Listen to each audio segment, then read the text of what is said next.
minimizing distractions to become more productive. Guys, it's the actions that we take today that will determine our rewards.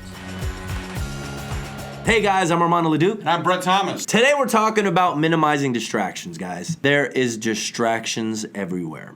You got Facebook, Instagram, Snapchat, emails, text messages, phone calls. Well, phone calls not as much, right? These days, I guess people are more. Phone calls could be a sale. You know? Yeah, no, I'm talking about when it's friends and family. Mm-hmm. So what we're going to talk about today is 6 steps that you can do to minimize your distractions so that you can become more productive and put more money in your pocket. I mean, that's basically what this show is about, right? So, step number 1 is put your phone on airplane mode.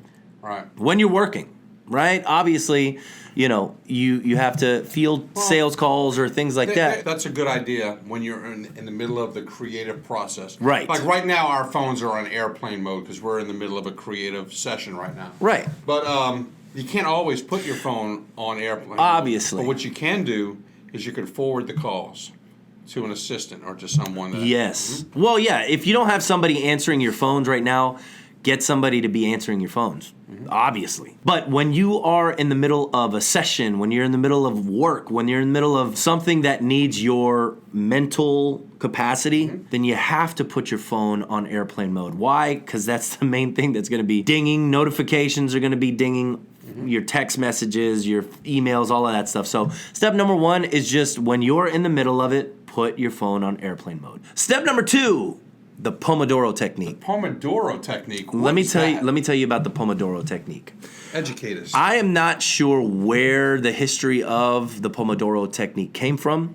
I just know that it is a technique, and you guys can look it up on Google. However, the technique is that you're going to give yourself an allotted amount of time to work on a project undistracted, right? So we can all focus on something for at least 30 minutes, 25 to 30 minutes, right? Without getting super distracted.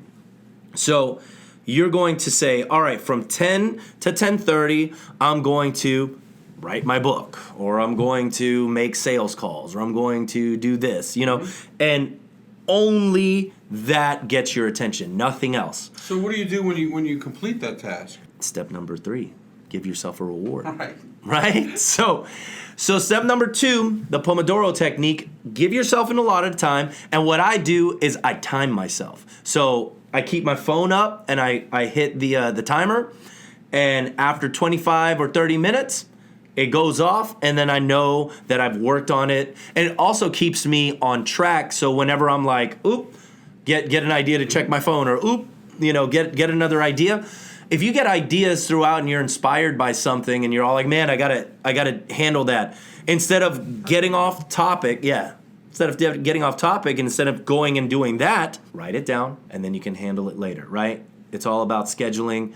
I always say I'm a slave to my schedule. Right. I'm always, I say, hey, this is what I'm doing, and I trust the fact that in my planning phase, I've given myself enough time to do all of these things so that I don't have to worry about something else. I know that I'm going to get to that later, but for right now, this is what I'm working on. So that's step number 2, the Pomodoro Technique. Give yourself an allotted amount of time, time yourself, be able to look at the timer, because that will keep you on track too, right?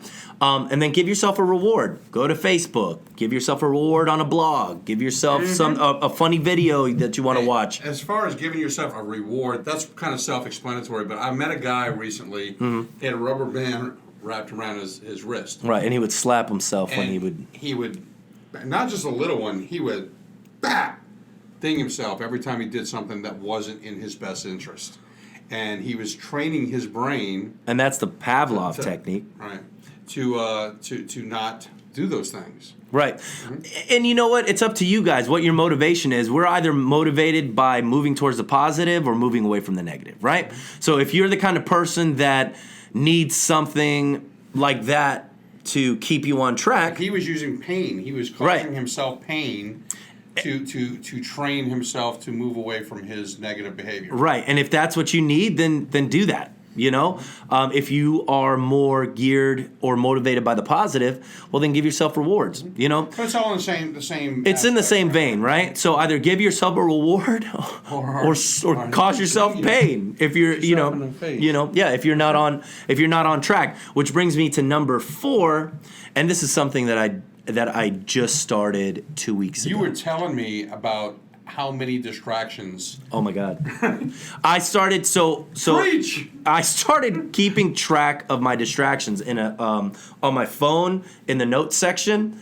I would, every time I wanted to check Facebook, or every time I got a phone call, or every time I got a text message, or there's a notification or something that would take me off course, I would mark it.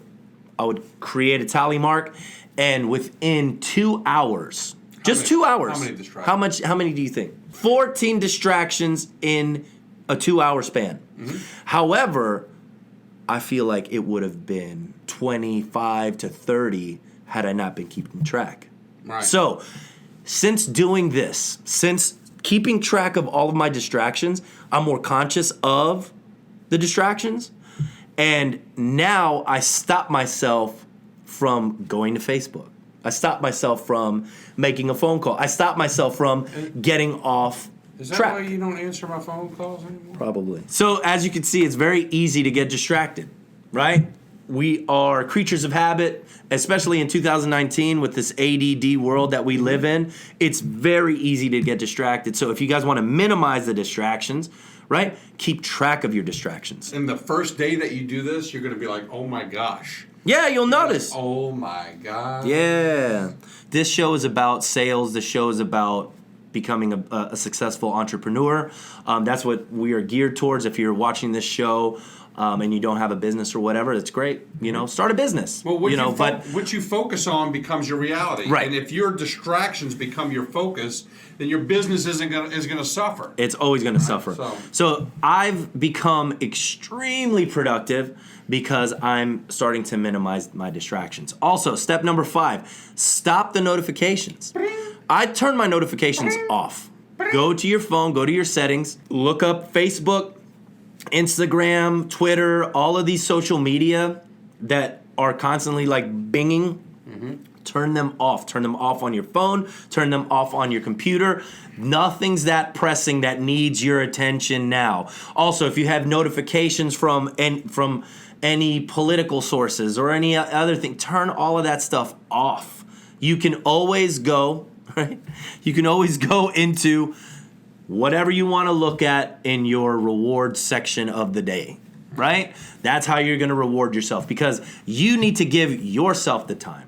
Your business needs your attention, right? That's the notifications that you should be paying attention to. Right. Sales, right? Following up with leads, closing those sales. That's what needs your attention. So turn off the notifications, guys. And this is something that I learned how to do. Mm-hmm. And this, I gotta be honest. If I didn't do this, I don't think I would be as successful as I am today. Right.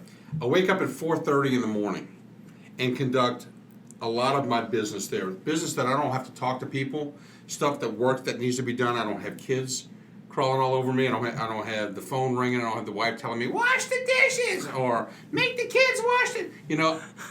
Everybody's sleeping. The house is peaceful. Even the dogs are sleeping. That's awesome. And from 4:30 till about 7 o'clock in the morning, it's that sweet moment in time that I get most of my work accomplished. Right. So wake up early. Yeah, wake up early and schedule your time so that you are uninterrupted. Absolutely. If you're trying to get work done at the end of the day, It's impossible. It's almost impossible to do. But we don't know your life. You could be a night person. You might have that time free. So I would say find the time, schedule it, right? Find the time and schedule your life accordingly. Stick to what you're doing, finish, and then move on to something else, right? Finish your projects. So we're going to wrap this up, guys, minimizing your distractions so that you can become more productive, right? Step number 1 is put your phone on airplane mode. Step number 2 is the Pomodoro Technique. Right. Step number 3 is give yourself a reward or cause yourself paid, right? If you Tony Robbins talks about that. Right. If you're motivated by that, whatever you know you best, right? So Do what's going to make you successful. Step number 4, write down and keep track of your distractions. You will be surprised at just how many they are. Well, and then once you start doing that, they'll start to minimize. I promise you. Once you're aware of it, then you can do something about it, right? Awareness, and we talked about that in another episode too, is just about being aware. Step number 5. Turn off the notifications. Right. Stop your phone from dinging. Stop your computer from dinging. You can check your texts and emails when you want to check them, not when the computer tells you to check them. Step number 6 is schedule your time wisely. Schedule the time so that you can have uninterrupted time to get that creative. If you're in a creative field or creative service, and you know you're going to need that mental capacity to work on a website. In my personal case, that's 4:30 to 7 in the morning, where everybody's sleeping and the phones are ringing. Right. It might be different in your case, but find that time, a couple of hours a day, where there's no distraction. Yeah, people aren't going to be bothering you. Nobody's up at that time to even be texting you in the first place. So wake up early, get that creative stuff done, or late night when everybody else is sleeping, you can get that stuff done. So we're wrapping it up. Thank you guys so much for watching. Once again, you guys can reach us at leducentertainment.com or rhinopm.com. Links in the bottom. Yep. My name's Armando Leduc. And I'm Brett Thomas. We'll see you guys next time.